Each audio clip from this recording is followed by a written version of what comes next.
assim... Eu estou falando muito rápido? Sabe que não pode entregar a palavra para o advogado que ele não devolve mais, né? Mas, enfim... o que, basicamente, como ficou a situação? A ordem de vocação era descendentes, ascendentes, cônjuge ou companheiro e colaterais. As coisas eram muito simples. Quando vem o Código de 2002, ele aparentemente faz um retrocesso. Por quê? Porque, ao tratar diferentemente a sucessão do companheiro e do cônjuge, ele atribui ao companheiro direitos sucessórios distintos e inferiores. Aqui está o problema do retrocesso ou do tratamento deficiente. O direito brasileiro já tratava, antes do Código, igualmente o companheiro e o cônjuge. E, repentinamente, em 2002, passa a tratar de forma diferente. Esta é, em poucas palavras, a suma do julgamento. O Supremo disse, pela igualdade, pela dignidade, pela vedação ao retrocesso e pela proibição de proteção deficiente à união estável, temos que igualar. E aí veio, eu vou ler novamente, porque isso é muito importante, veio a tese, que, portanto, agora é repercussão geral, é de aplicação obrigatória, é inconstitucional a distinção de regimes, e aplica-se à sucessão do companheiro o artigo 1829, que é o que se aplica à sucessão do cônjuge. Que problemas surgem dessa posição ou que lacunas existem? Aliás, já essa posição do Supremo já está se alastrando, como era de esperar. Há um julgado muito interessante de 21 de setembro, ou seja, coisa de 10 dias atrás, no qual o Superior Tribunal de Justiça já aplicou claramente a repercussão geral e determinou a inconstitucionalidade do dispositivo, inclusive, eu acho que isso interessa a vocês, inclusive modulando os efeitos da decisão na sequência, na ordem do que disse o Supremo. De qualquer maneira, este julgado tem ali várias dissonâncias, ou várias incompletudes, ou várias omissões. Tanto que o Instituto Brasileiro de Direito de Família já está preparando embargos declaratórios justamente para aclarar ou suprir algumas omissões. Eu destaquei, podemos deixar depois para o debate, mas eu destaquei aqui algumas questões pontuais que deverão ser resolvidas, se não nos embargos de declaração, posteriormente com o trabalho da doutrina e da jurisprudência. O primeiro deles, a equiparação de união estável e casamento é apenas para os direitos sucessórios ou há uma total equiparação entre essas duas figuras? A doutrina está empolvorosa em relação a isso. Há quem diga que, se o caso é de se aplicar cabalmente o princípio da igualdade, a igualdade não deve abranger apenas os direitos sucessórios, são iguais. Qual é o inconveniente desta posição? Se entendermos pela igualdade plena, ou seja, o regime jurídico do casamento se aplica em tudo à união estável, só há casamento, não há mais nada. Só haverá uma modalidade familiar. Nós não teremos mais aquela liberdade de escolher os caminhos da nossa felicidade e os caminhos da nossa comunhão. Vocês sabem que a união estável tem um boom no mundo inteiro a partir dos anos 70 por várias razões. As pessoas começaram a exigir uma outra opção que não o casamento, por várias razões. A velha coabitação pré-marital, antes de casar, e lembrem que o casamento era indissolúvel, vamos fazer um experimento de vida. Vou me unir com outra pessoa. Se der certo, eu me caso. As pessoas não se casavam também para confrontar o Estado. Na França isso era muito comum. Se eu me casar, o Estado manda na minha vida. E aqui, na minha privacidade, o Estado não interfere. As minhas escolhas sexuais e afetivas sou eu quem faço. Enfim, várias razões existiam. A mais peculiar de todas era aquela de alguns regimes jurídicos que previam pensão para a filha desde que não se casasse. E essa pessoa, claro, não se casava. Enfim, havia uma liberdade. Se nós igualarmos tudo, acabou a liberdade. Por isso, a doutrina tem pregado que é inviável ou inadequado equiparar em tudo. E a equiparação deveria ser apenas para os direitos sucessórios. Pela leitura do voto do ministro Barroso, ele parece apontar nesse sentido. Tanto que a própria tese diz: é inconstitucional a distinção de regimes sucessórios. E eu aplico o artigo 1829 diante do artigo 1790, certo? Tudo indica que a distinção, ou melhor, a igualdade se dará apenas no plano sucessório. mas temos que ver o que vai acontecer. Um problema que decorre aqui, e é só um, entre tantos, é o problema da outorga uxória. Eu não sei como os notários estão atuando. União estável exige outorga uxória para aqueles atos dos quais se exige outorga ou não? A questão parece ser geográfica. Por quê? Em vários dispositivos do Código Civil, o legislador fala a união estável ou o casamento. Por exemplo, vocês devem lembrar lá que quando o Código Civil fala do parentesco por afinidade, ele diz, são afins o cônjuge ou o companheiro com os parentes do outro. Então, ele disse cônjuge ou companheiro. Quando ele chega na regra da outorga uxória, ele fala cônjuge, e somente cônjuge. Então, o legislador fez uma opção. E aí, o problema vem a nós, o problema vem a vocês. Exige-se ou não outorga uxória? Há, basicamente, como tudo em direito, na verdade, como tudo em direito, há duas posições e sempre surge uma terceira posição. Primeira posição, outorga uxória não é devida na união estável. Por quê? Porque o legislador diz casamento, diz conjugalidade. Segunda opção, como a norma que exige outorga uxória é uma norma restritiva de direitos, desculpe, é uma norma protetiva, assim como se protege o casamento, deve proteger a união estável. Então, há parte da doutrina que diz é exigível a outorga uxória também naqueles atos específicos, compra e venda de imóveis, me parece ser o mais curial, é exigida em ambos os casos. Porém, o STJ agora faz um novo encaminhamento no recurso, no RESP 1424275, julgado em dezembro de 2014. O que o STJ disse nesse julgado em que o relator foi o ministro Paulo de Tarso Sanseverino? Ele disse o seguinte, exige-se a outorga uxória como condição de validade do negócio jurídico, falo sempre aqui da união estável, exige a outorga uxória quando houver publicidade da união estável em registro imobiliário. Como eu não entendi nada do que eu falei, eu vou ler aqui o que o superior disse.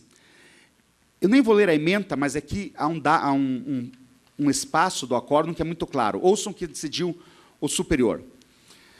Nas hipóteses em que os conviventes tornem pública e notória a sua relação, mediante a averbação no registro de imóveis em que cadastrados os bens comuns, do contrato de convivência ou da decisão declaratória da existência de união estável, não se poderá considerar o terceiro adquirente do bem como de boa-fé, assim como não seria considerado o caso se estivesse diante da venda de bem imóvel no curso do casamento. Então, o que o superior está dizendo? Se as partes levaram ao registro imobiliário a sua escritura pública de união estável ou a sentença judicial e averbaram junto ao registro imobiliário, a partir desse momento passa a ser exigível a outorga uxória.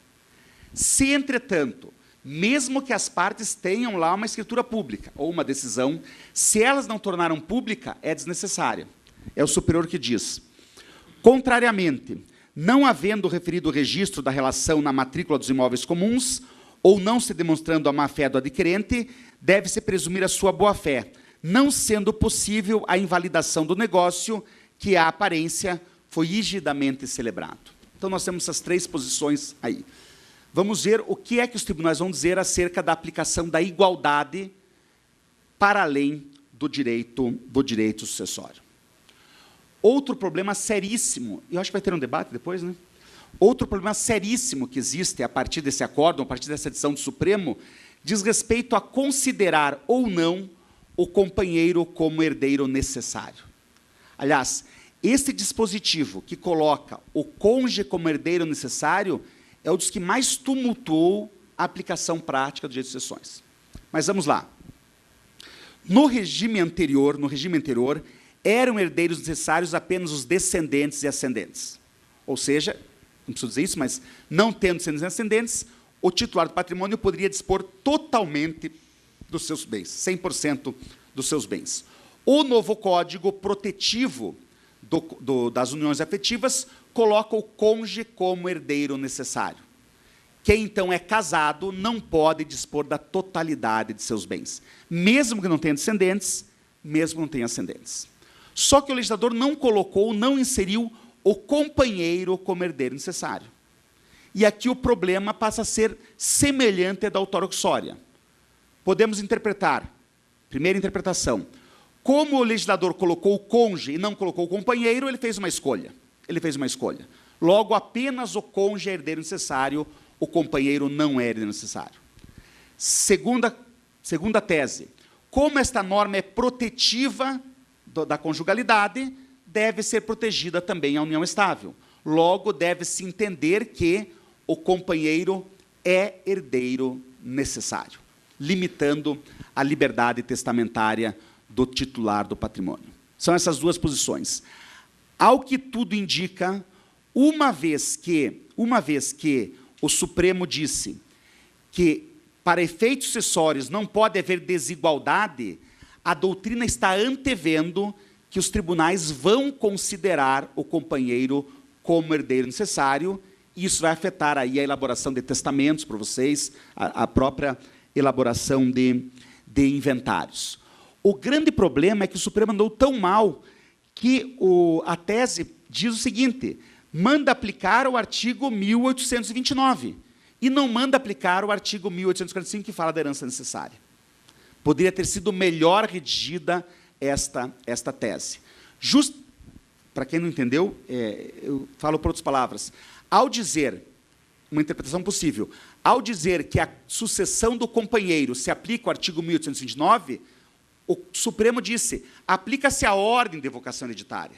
Ele poderia ter dito, o Supremo poderia ter dito, aplica-se à sucessão do companheiro o artigo 1829, que é a nova ordem de evocação hereditária, e aplica-se o artigo 1845, se não me engano. 1845 são herdeiros necessários os descendentes, os ascendentes e o cônjuge. Se o Supremo fosse claro, teríamos resolvido esta questão. É outra lacuna que existe, que vai ser objeto de provocação do IBDFAM. Aliás, essa questão, se me permite um parêntese aqui, é uma questão muito interessante, porque a presença do cônjuge como herdeiro necessário tem sido prolatada aí a partir de um texto da Maria Berenice Dias, como um atestado de que o direito não protege o amor. Não sei se chegaram a ler uma carta que ela fez ao Supremo, aos ministros supremos, dizendo mais deixe-me amar. Ela é exagerada, vocês conhecem, ela tem lá algumas posições fora da curva, às vezes, mas, de qualquer maneira, o que ela disse, veja que interessante, veja que dilema, ela já com a vida encaminhada, com filhos, ela resolve se casar agora. E ela diz, se eu me casar, meu cônjuge será meu herdeiro necessário. E eu não quero isso. Eu não quero isso, eu não quero crescer meu herdeiro necessário. Eu quero viver meu amor com ele, mas nem por isso eu quero torná-lo meu herdeiro necessário. No sistema anterior, bastava ela testar tudo aos seus filhos, ou a quem quer que fosse. Agora, não, se ela escolher se casar, automaticamente, esse seu novo marido, esse seu novo cônjuge, vai ser herdeiro. E aí ela pede, extirpem o cônjuge da colocação de herdeiro, da situação de herdeiro necessário. Pensem nisso.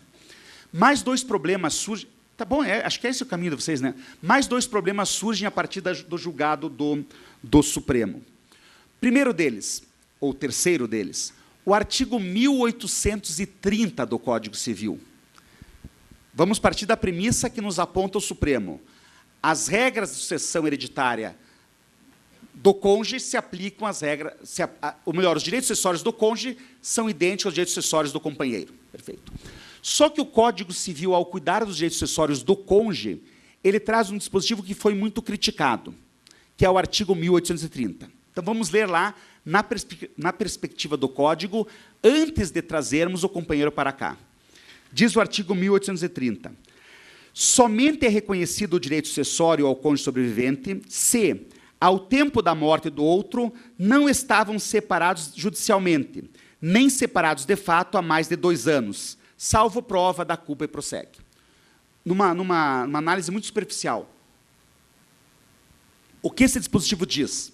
Ele nos diz o seguinte, o cônjuge é herdeiro, concorre, não concorre, enfim, o cônjuge é herdeiro, ele tem título de herdeiro.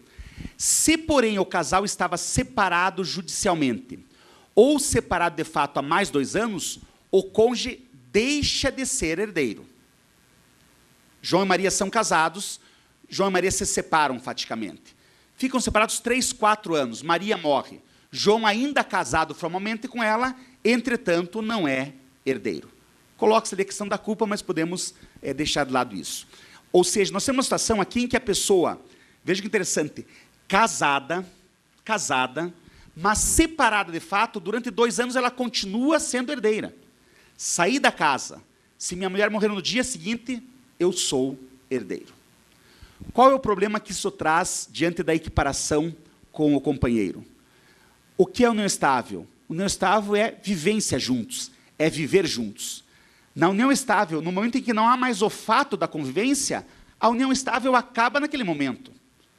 Ou seja, tentando fazer uma comparação mais concreta aqui, se João e Maria casados, se separaram de fato, e 1 ano depois um deles falece, o outro é herdeiro. Agora, se nós aplicarmos a separação de fato, vejam que contradição. João e Maria não vivem mais juntos, mas durante 2 anos ele considera a qualidade de herdeiro. Absolutamente ninguém sabe o que fazer com isso, certo? Pensem nesses 3 problemas, depois vamos ver aí se isso traz algumas questões pontuais a vocês. O último problema, esse está bem resolvido, é o da modulação dos efeitos. Porque, vejam, o que diz o Supremo? Equipara-se união estável ao casamento nos direitos sucessórios. Aplicamos o artigo 1829. Com todas as dificuldades surgem, aplicamos o artigo 1829. E os inventários em andamento? E as partilhas já feitas?